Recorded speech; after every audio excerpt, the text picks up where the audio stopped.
Hello, I'm Luke Neller and welcome to Best Replays of the Week. In this episode we have an invader who can read the minimap, a Top Gun rampage at mines, and mouse tanks dominating the opposition.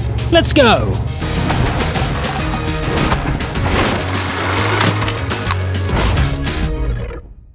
Our first replay comes from the European region, with Emerald Weed doing a bit of scouting on Malinovka.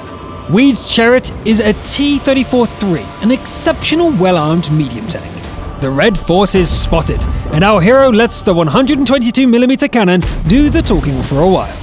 Armor proves to be useful, as Weed looks for an opportunity to take out a rival scout. There's a second attack from some foes in the south. Weed drops down to the waterline, heading straight for them. It seems like the armor is holding up perfectly, for now. Climbing up seems risky, but staying here isn't safe either.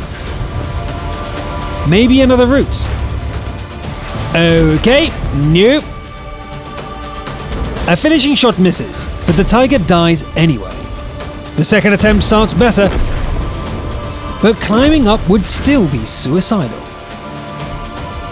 Weed takes the long way round, which pays off handsomely.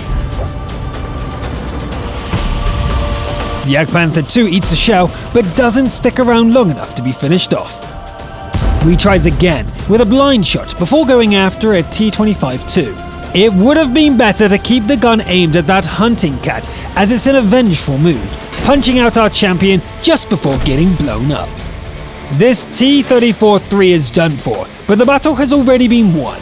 That may have looked more like a Confederate game, but Admiral Weed actually spotted 12 vehicles and assisted in nearly 7,000 points of damage. Nice scouting and well played. Staying on the EU server for now, the episode's steel wall is Sonny, in command of the Mighty Mouse. The battlefield is Serene Coast. Sonny gives a fist bump to a Type 5 Heavy before heading southwest in search of opposition. Shells from rival behemoths fly out in greeting, but it's our mouse who draws first blood. Artillery is a minor nuisance, but everything else bounces like rain from an umbrella. Sonny finishes off an AMX before turning to face the more serious threat.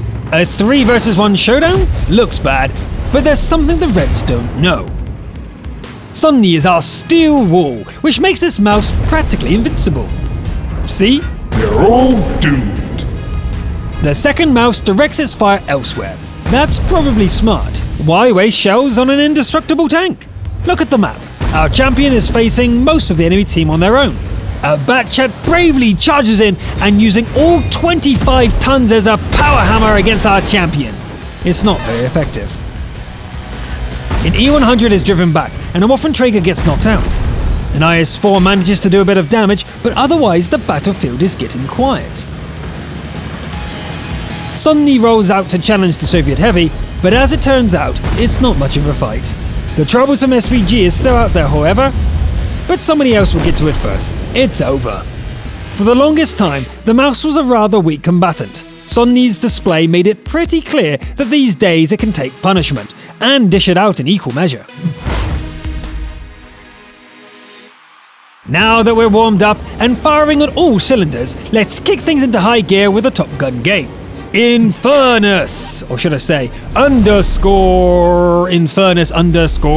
from the EU region, chooses the Object 252U and heads out to raise hell at mines. The battle is a Tier 8 encounter. Infernus heads east, testing the cannon's massive alpha strike on the first encounter. Granted, the reload is slow, but who cares about that when the payoff is this much boom? The Reds put up a spirited fight, but they are just slowing the Top Gun down a little. It doesn't take long to claim the second kill. The rest of the team isn't doing so great. Not that it matters to Infernus, who pushes forward, finishing off a Tiger. A cheeky T-37 attacks from the rear. It just volunteered to be kill number 4. Onwards, full speed ahead. That Tiger Porsche was barely a speed bump. Oh, by the way, there was a platoon mate. Infernus heads for the Sturra Immel to get revenge, but is stopped by an artillery strike. Okay, another route then. The troublesome SVG comes into view, earning the honor of becoming the Top Gun kill. The Immel comes out to do its worst, only to get herself killed by another. Erstev is calling for help in the circle. The capture is pretty far along, so it's worth a try. Infernus tries a snapshot before moving in to protect the Kappa. Here they come. Infernus lights a Super Pershing on fire, but the poor Kappa is doomed. And that's not all. There's a bunch of foes on the hill looking for an opportunity to pounce. The first one charges down, only to be knocked out with a single hit. A Skoda follows. The long reload is a problem. But that payoff is definitely worth the wait. Something lightly bumps into our hero. Oh, a VK. What are you doing there, sir? Is it out of shells? Either way, our top gun shoots it and destroys it. There's 2 more to go. One of them tries a frontal assault, quickly becoming the 10th kill. The Super Pershing is still out there, and it proves to be more than a match for the last teammate. It's 1 hit from death, but the same is true for our top gun. Careful now. The final showdown happens in the churchyard. The combatants circle the building. Pershing fires, striking a wall. Infernus returns the shot, taking out a track. The Pershing retreats, with the object in hot pursuit. Here's an opportunity, but the pike nose of the tank isn't well suited for corner fighting. And indeed, the shell punches through. A low damage roll saves our top gun, but then ends the game with 11 kills. Phew, that could have been lost at the last moment. Still, RNG is a part of the game, and we like the aggressive play style. A solid performance from _Infernus_.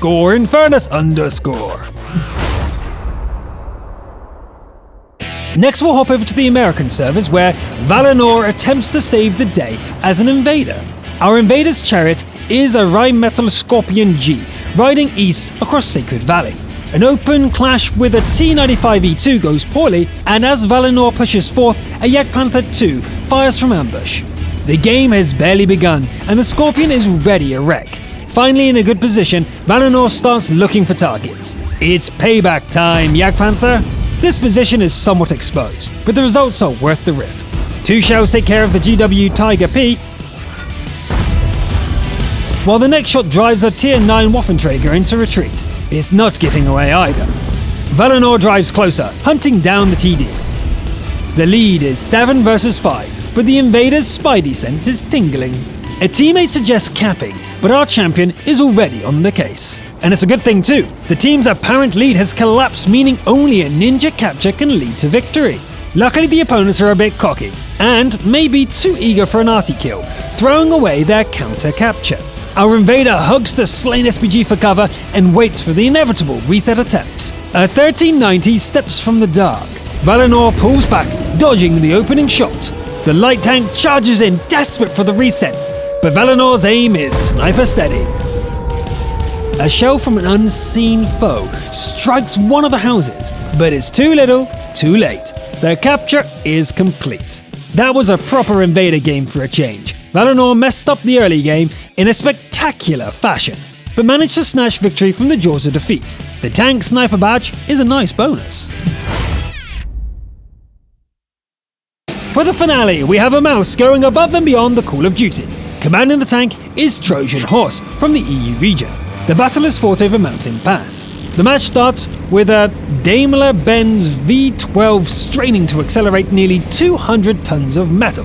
Lighter machines race past as the Trojan mouse makes its way towards the bridge. The tank's firepower doesn't quite match its armor as Trojan struggles to hurt the lower tier opponents at this range, even with APCR ammo.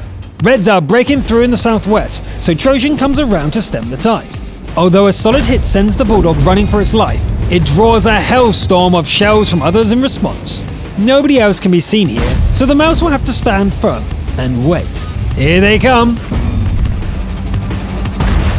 The first kill puts a Skoda T50 out of commission. A T57 gives fire support from the base, but it's the mouse which has to weather the incoming fury. The ally comes through just in time, as Trojan needs to turn around and deal with the new threat. Poor T32, you're out of your depth, but its smoking wreck might prove to be of some use. Trojan faces the 3-on-1 odds with a grim determination, literally blocking their advance. In the end, the big VK manages to muscle pass, but its advantage is short-lived. Trojan manages to finish off its ally, then proceeds to school the rival heavy on the subject of one-on-one fighting. Now the remaining Reds are coming from the direction of the home base. One of the bad guys has the good sense to start a capture, while a brave IS-3 challenges the mouse to a duel. An M103 turns tail and runs. I guess they would rather get shot in the back. No bother. The IS-3 gives up the ghost, bravely or cowardly, they're all going down. Shells continue to rain down from above, but the mouse can still take plenty of punishment, unlike the 103. Just 2 more to go. The defender decides to get creative rather than waiting at the top of the hill. This is probably not what was supposed to happen.